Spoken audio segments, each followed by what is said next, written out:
expecting much from this week's Secret Celebrity Drag Race, but again, I was impressed. Oh hey, hi, it's me, Wilma Fingerdoo, with the Fingerdoo review of RuPaul's Drag Race Secret Celebrity Edition, and all I have to say is, Jorge, drink me! Ooh, look at this, another fabulous martini. So cold. I love it when it's ice cold, I'm just saying.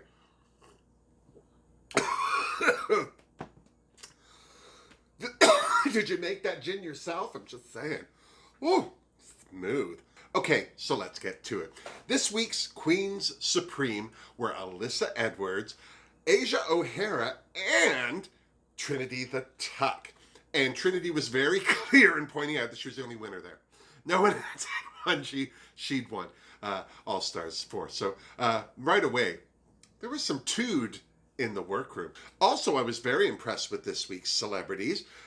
No offense to Tammy Roman, but she was the only one that I had actually never heard of, although she was on Real Wives of Basketball Stars, some show like that. She also has a radio show in LA, and she does a lot of philanthropic work, so she was the only person I'd never heard of before. I had totally heard of Lonnie Love. I mean, as a stand-up comic myself, I'm very aware of who Lonnie Love is. I think she is just absolutely hilarious. And of course, the final person was Vanessa Williams, Celebrity. Sweet beats. Now, I was so shocked to see her because she's quite the celebrity, but she also has judged RuPaul's Drag Race twice before, so clearly a friend, an ally to the show. So it was really nice to see these three women on. Now, it was very interesting, too, because these were all women.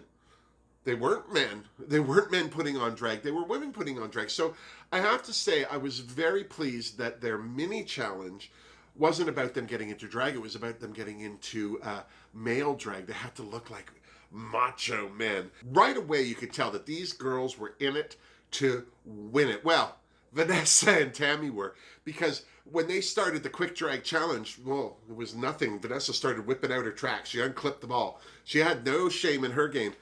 Wherein Tammy just took her wig off. She was like, nope, that's it. Wig's coming off. She took off her eyelashes. The queens were loving both these women's dedication. Seriously. So once the ladies were all drag kinged up, well, then they had to sell a product, a pill for ED, electoral dysfunction, I'm just saying. Now, Lonnie Love was up first, and she'd given herself that unibrow and that Bushman beard. Like, she went to town. She was hilarious. She was the only one that I thought was making everything up that she was saying on the fly. It wasn't until the other two drag kings went up that I realized they were all reading off a teleprompter. Now, because I don't know who Tammy Roman is, really, I wasn't expecting much from her, but I was impressed. She was method. She was completely a different person all done up in drag.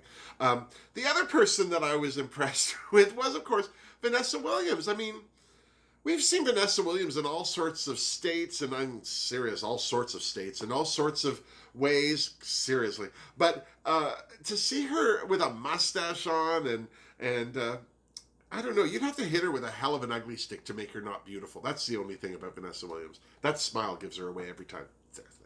So who won the mini challenge? Well, it was no surprise to me that it was Lonnie Love. She crushed it. She's so funny. And then Ru told the girls all about the Maxi-challenge, which was a spoof on working 9 to 5, twerking 9 to 5.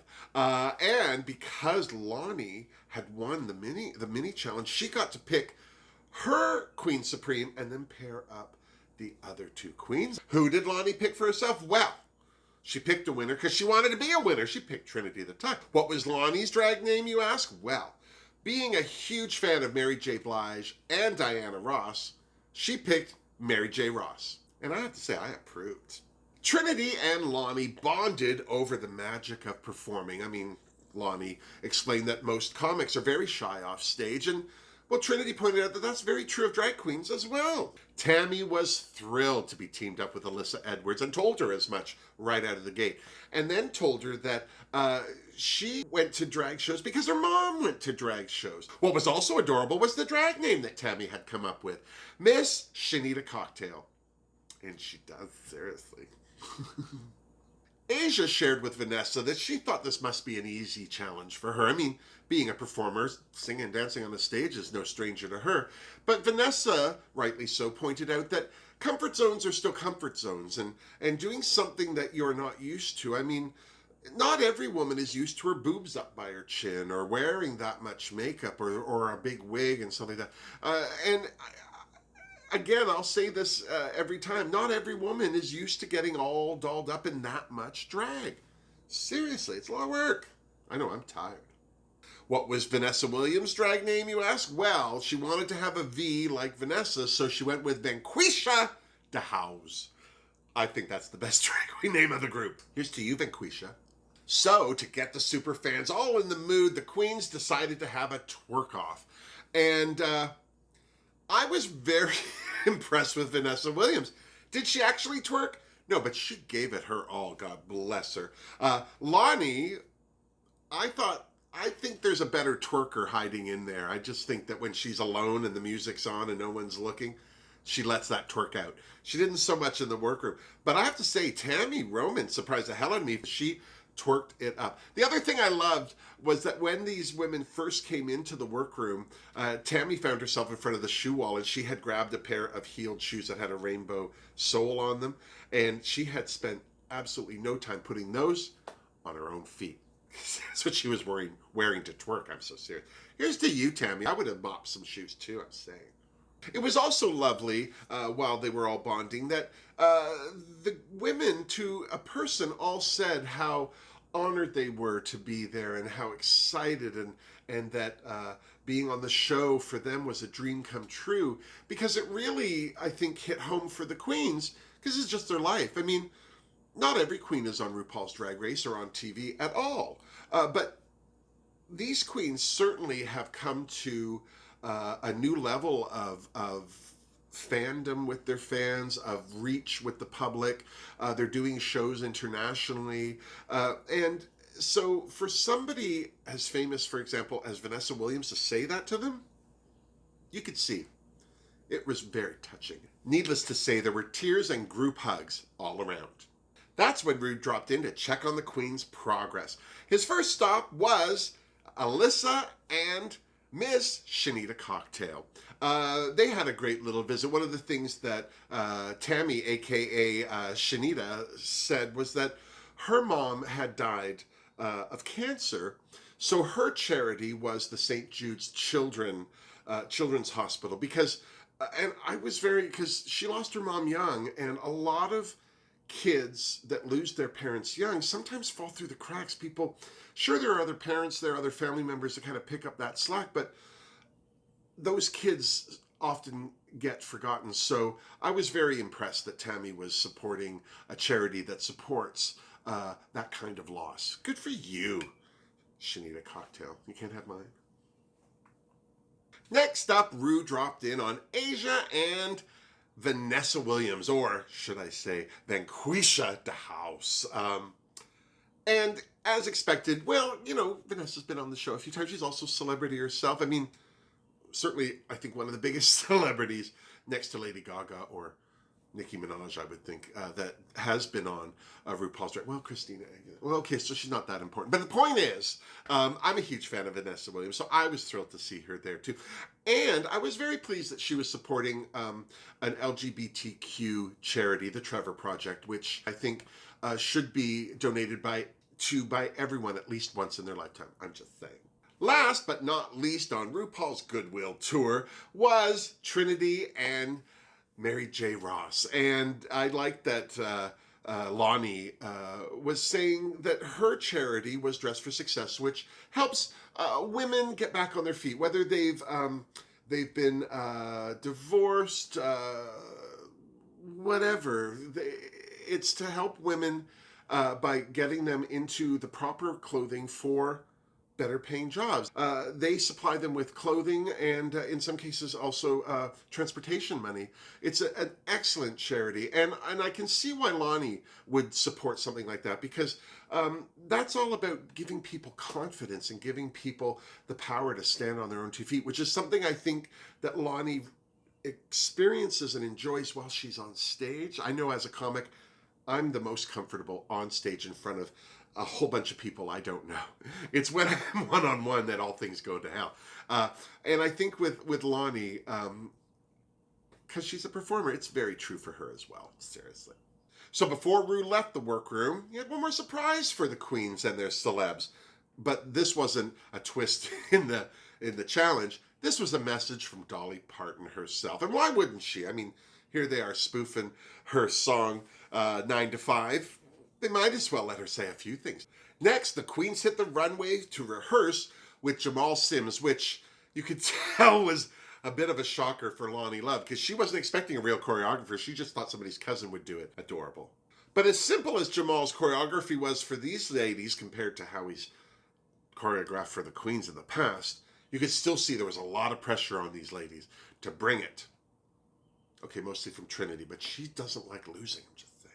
The next day, the queens got all dragged up. Now, I got a lot of messages from people last week showing clips that were on YouTube of Chanel going through the workroom and giving makeup tips for the makeovers. Now, I think in some cases people thought that Chanel did the makeup or the makeovers, but I'm not sure that that's the case. I think that Chanel was there just as another face, another drag queen alum, and because she is known for her makeup, I thought she was a good person to pick to give just verbal tips to everyone. But they didn't put her in the final edit, and I'm assuming that something similar happened this week, maybe with a different queen, and we'll probably see the outtake of it on YouTube. But regardless of whether anyone gave them tips, the queens seem to have no trouble getting their celebs all up in the drags. I have to say, I thought Alyssa did an excellent job with Tammy's face. She really, I think, changed the shape of it. But one of the things I was nervous about, because I wasn't sure if she was done or not, was how dark her chin was. I mean, Tammy has a square chin, so it did need some contour, but it just seemed very, very dark there. I was just hoping that she wasn't done. Somebody who said she wasn't done was Trinity when she turned Lonnie Love around. And I have to just say, I was so impressed with Lonnie's makeover because Trinity really had put makeup on in a different way. Like just the angles and the way she put her eye makeup on, it really opened up Lonnie's face. It lengthened it. It was really impressive, I just have to say, seriously. The most stunning makeover, but the least impressive, if I'm making sense, was Asia O'Hara doing Vanessa Williams' makeup. Now, don't forget, Asia O'Hara is a makeup artist. She worked for Chanel for years. And I think Vanessa Williams looked stunning. Did she look different? Sure. That was definitely Vanessa Williams with different makeup on. There was just difference in application, but Vanessa's smile, you can't change that. Hard to look at Vanessa Williams' face and not see Vanessa Williams somewhere in it. Just saying. And then it was time for the runway. And I just have to say, I thought Rue looked good. God bless her. And joining her on the judges panel, well, it was a full house. We had Michelle Visage, Carson Kressley, Ross Matthews, and Jamal Sims ready to judge the judgeable. Up first, twerking 5 to 9. And I just have to say, everyone did an excellent job. Everyone did an excellent job. Vanessa Williams was first as Dolly Parton, and she looked great. She did an excellent job. I mean, that's not a look that Vanessa Williams would wear normally, that hairstyle, all that makeup, but she did an excellent job. And I have to say, there was a level of me that was not surprised, but there was still enough of me that was like, well, look at you, Vanessa. Good for you. So here's to Vanessa Williams stepping outside her comfort zone. Tammy, as Jane Fonda, did an excellent job. And I think I was most impressed by her only because I didn't expect anything. I don't know what her performance background is all about. But after this, she could tell anybody anything. I think they believe them, I'm just saying. Last but not least was Lonnie Love. And I have to say, I think I was worried for her the most, only because she seemed to be getting a little concerned, getting all up in her head. And even Trinity was sensing it and worrying. But not only did Lonnie kill it, she did the choreography as good as Jamal did during the rehearsal, but she also had a full wardrobe reveal and wig change, and she hit them all on the beat. I was very impressed with Lonnie Love. Seriously. And then the celebs had to return to the runway for the catwalk. And I have to say, I was so impressed with how stunning Vanessa Williams looked. I wasn't a big fan of that dress, the yellow flames, that looked a little too cartoony in that, but her face was flawless, seriously. Tammy's runway was flawless as well. She looked fantastic. And I have to say, there's just something about her height that sold everything for me. But the biggest surprise for me on that runway was Lonnie Love. I thought she looked gorgeous. The blonde hair all piled up on top of her head, that dress, the coat over top when she revealed it and showed off that beautiful apple bottom. Oh, I thought she was breathtaking. And you could see that the judges thought so too. And then the queens and the celebs retired to the Untucked lounge to prepare for the lip sync. But really, it was mostly just for friends and family to visit. But there really wasn't a lot of friends and family, I'm just saying. Vanessa Williams' daughter called, and Tammy's husband called. But Lonnie Love's boyfriend showed up, and he was so pleased with how Lonnie looked that he had to not be outdone by her and got all up in the drags himself. He got on that long gray wig and that pink boa, and when he left, he still had them with him, I'm just saying. And then the celebs returned to the stage for the final lip sync. Now, I'm just going to say right out of the gate, I thought for sure Lonnie Love was going to win this whole thing. I really did. If I'd had money to bet, I would have put it down on Lonnie Love. But Vanessa Williams won. Now, I can hear people out there saying, well, Vanessa won because she's a friend of the show. She's been on it a few times. And her charity was an LGBTQ charity and yada, yada, yada. But here's why I think Vanessa won. Lonnie and Tammy both kicked their shoes off. I'm sorry, that's death. That and whipping your wig off. Those are the two no-nos on the RuPaul's Drag Race. If you are as big a fan as these women say they are of the show, they would have known that. I think that's certainly what Vanessa was thinking when she saw their shoes come off. I've won! Just saying. So when all the glitter settled, Vanessa Williams had won $30,000 for the Trevor Project, and both Lonnie and Tammy had won $10,000 for, Tammy for St. Jude's Children's Hospital and Lonnie for Dress for Success. So really, no losers this week on RuPaul's Secret Celebrity Drag Race. So, what did you think about this show? Better celebrity power than last week? What about having all women do this? I thought it was great that they started out as drag kings, but of course, none of these drag queens do drag king art. So it would have been counterproductive to continue that theme. Although I wish that they did bring in drag kings to help these women. I was really pleased. I thought this was another enjoyable show. Am I thrilled that it's on after Drag Race and before Untucked? No, it's a long night. It's a long night to be sitting up watching Drag Race. I'm just saying, not that I don't love it, but I don't think it would have killed them to move Secret Celebrity Drag Race to a Saturday. But I think the problem is that if they had moved it to another night, they would have lost their fan base from the main show. Because a lot of people watch Drag Race, not that many watch Untucked, and I think even fewer would have watched the Secret Celebrity one if it had been on after Untucked or on a different night. So, I get it.